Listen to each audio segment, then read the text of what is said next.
Tonight, a legal victory for Gabby Petito's parents, with a judge using harsh words in his ruling against Brian Laundries' family. The circuit judge in Florida ruling their lawsuit against Brian Laundries' parents for intentional infliction of emotional suffering can move forward. The judge writing that most of the Petito family's complaints focused on the Laundries, quote, failing to act by not telling them where their daughter was or that she was dead, alleging they knew their son had killed Gabby.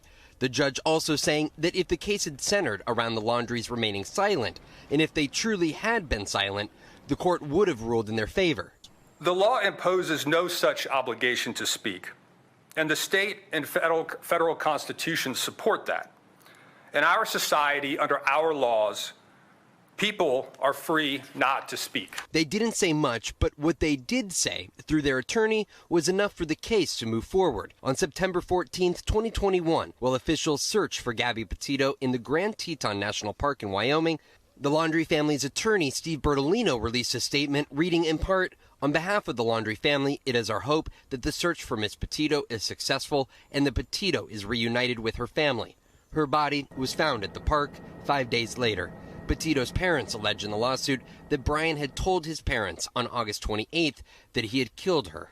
If in fact they knew that she was dead, that comment is really deceptive. The judge is writing, the Laundrie statement by their attorney in the context of the unique facts of this case is objectively outrageous. Not only did they make that statement that gave the family false hope, but then they also took additional steps to block any type of communications from the family. And I think that's what the judge took great issue with.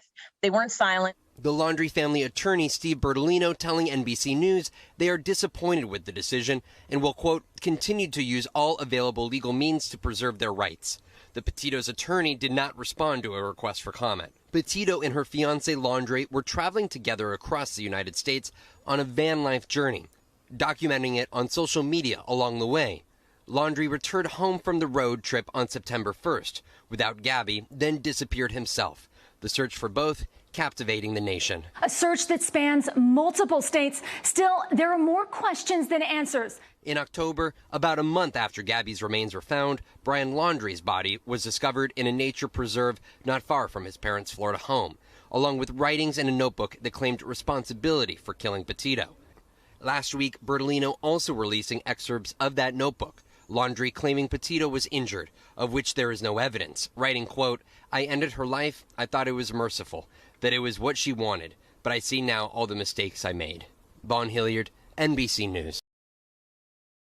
Thanks for watching our YouTube channel. Follow today's top stories and breaking news by downloading the NBC News app.